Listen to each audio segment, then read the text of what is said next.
Hey guys, I'm Monkey back here for another video. Guys, real fast before I do begin this video, I am running a giveaway for 2 Xbox One MUT cards and 2 PS4 MUT cards. The little eye icon in the right hand corner will take you to the video, but I am giving away Nick Foles, I am giving away AJ Green, I am giving away 10 different cards for PS4 for 10 different winners, and for PS4 also I'm giving away Calvin Johnson Jr. Little eye icon in the right hand corner will take you to the video. So guys, let's get back into this series. We have the Cincinnati Bengals and what they could do this offseason, what possible trades they could make, what possible free agents could they pick up, who are the best free agents for them, who could they draft in the first round, all that kind of good stuff, guys. So let's go ahead and get right into it. Again, this is for the Cincinnati Bengals. We already covered the Chicago Bears in the last video. Go back and check it out if you've not done so already. Let's go ahead and get right into it. So starting off right away, the top needs for the Cincinnati Bengals is offensive lineman, tight end, cornerback, and linebacker. So starting off right away, the best offensive lineman that would fit them would be Andrew Norwell, the guard/center right here. This would, in my opinion, be the best offensive lineman for the Cincinnati Bengals. Hopefully they end up going ahead and signing him when he does become a free agent. You see right here, Panthers are unlikely to tag Norwell. So again, hopefully they do end up signing him. I think he would be the best personal fit for this Bengals team. Now the biggest need when it comes from the lineman to the tight end, the lineman is the biggest need. Like, let's not, sugarcoat this at all. The Cincinnati Bengals, last year, I believe they lost a lot of their great offensive linemen. They already had offensive line issues, and then they lost, I believe, their Whitworth and their right guard, Zeitler. I might be incorrect on that. They lost one to the Rams and one to the Browns. So, yeah, they definitely need to improve offensive line in this upcoming draft. So, signing Norwell would be a step in the right direction to securing that offensive line and making it better for their quarterback, Andy Dalton. Now, next one is going to be tight end. Possible tight end targets could be, I wouldn't say Jimmy Graham. They could try to re-sign Tyler Eifert. Currently, if we go ahead and look at this, it says 10% chance that the Bengals re-sign Tyler Eifert. Most likely they won't. If they don't, I would like to see them target ASJ. I feel like he could work out in their system.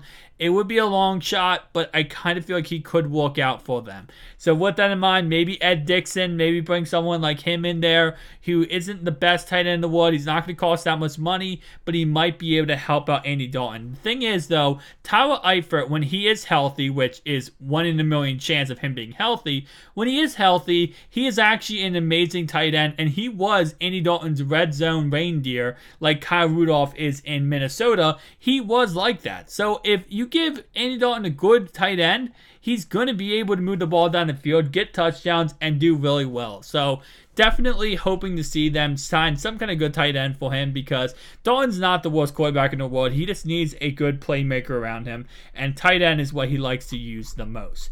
Next one we have here is going to be cornerback and linebacker. So let's look at the cornerbacks on free agency. We have Tremaine Johnson, Malcolm Butler, EJ Gaines, Kyle Fuller, Aaron Carvin, Prince of Akamola, Vontae Davis, Bashaud Breeland. Bashaud Breeland is an interesting name for me. I personally feel like if he goes to the Bengals, I feel like it would be a good fit for him. So if I had to choose any of these off the list, I'm going to go with Bashaud Breeland. Kyle Fuller is another name I'm kind of interested in, and I kind of feel like he could also be a good fit. Tell me down below, guys, Bengals fans, which of these players do you want on your team next year? Now, obviously, a lot of people, it's like, oh, I want the best player, Malcolm Butler or Tremaine Johnson.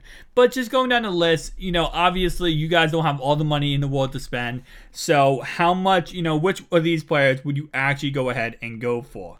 So let me go ahead and pull up the cap room cap space for the Cincinnati Bengals. As I do that, it looks like, let's go ahead and switch over to linebacker. So linebacker, again, another position they do need. Let's go ahead and go to inside linebacker. We have Avery Williams, Navarro Bowman. I'm not sure if Bowman, is he actually, let me see real fast. So Bowman is Raiders is he actually going to save the Raiders, or is he going to... I know, yeah, so it says the Raiders want him back, and that's what I was thinking, that they did want him, but I'm not sure if they're going to be able to... Alright, so it looks like the Bengals have $36 million cap room for this offseason. So I believe it's $36 million. Now, that's not including if they do cut players like AJ McCarron and all that kind of other stuff, but it looks like they have $35 million total out, like, at this moment without cutting anybody. So they should be good to sign some good free agents. But again, I'm not sure if Bowman's going back with them. I feel like Bowman could walk out with the Bengals. He definitely could. Zach Brown's another option. Brad Ham, always. Whitehead. Again, the Bengals are an interesting team. They are a physical team. They are, being a Ravens fan, I've known too much of the Bengals. The reason why we didn't make the playoffs last year is because of the Bengals. And they are a very physical team. So it's not like any player can just go to Cincinnati, go to the Bengals, and become a great player, or, you know, or play great for them. They are a very selected team, and that's not a bad thing. I'm not trying to, you know, bash on them in any kind of way, but they are a team that you need to have the mentality in you to be able to, you know, just fight your heart out, and that's in any way kind of like a respect thing for them. They are a team that fights every second, and there needs to be a good linebacker that, you know, is just going to go ahead. I actually kind of feel like Brian Cushion might be a good player for them. I don't know why. I feel like Brian Cushion, he's just that type of linebacker that would fight his, like, you know, heart out for a team. So possibly that. Now let's go ahead and talk about a deal that was almost made before the trade deadline, but it was not ended up made. And it was AJ McCarron for a second-round pick to the Cleveland Browns. So that trade did not go through, as we know. And now AJ McCarron is most likely going to be a free agent this upcoming offseason. So what does that mean? The Bengals really got fluffed, because they could have had a second-round pick, which could have changed around their franchise, could have gave them an extra star playmaker, maybe on the O-line, maybe at tight end, maybe anywhere else, and they would have had, you know, an amazing player, because the Browns have an early second-round pick. So that would have been pretty much like a extra first-round pick, theoretically. So, again, just had to mention it. Sorry, Bengals fans. But if you guys would have accepted that trade, you guys are going to lose, you know, AJ McCarron anyway. You would have had possibly a second playmaker. So that really sucks for you guys. So let's get into the mock drafts. So I went through 7 different mock drafts, and every mock draft, they have the same 3 players listed. So for the Bengals, they have offensive tackle Mike McGlinchey of Notre Dame, offensive tackle Connor Williams of Texas, Derwin James, safety of Florida State. Those are the 3 players, no matter what mock draft I look at, those 3 players come up. So it's either one of those 3 for every single mock draft has the Bengals taking first round.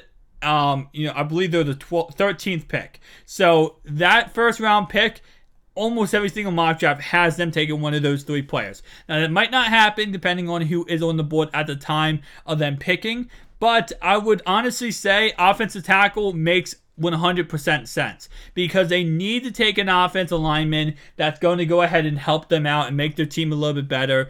And the fact of the matter is, you know, yes, they could take a tight end in the first round. I'm not sure what the draft class is looking like for tight ends. But I think, honestly, just in showing up that offensive line, if I was them, I would probably take 2 offensive linemen, first and second round pick. I would probably sign Norwell and then take 2 offensive linemen and really just make that offensive line the best they possibly can make. They need to make it better. They need to go ahead and do that for Andy Dalton to make him, you know, have better seasons and play better. He needs more time to throw the ball. He can't do everything by himself. He needs a playmaker, and he needs an offensive line. Thank you guys for watching. If you enjoyed this video, make sure to like and subscribe button. See you guys in the next one. Peace out.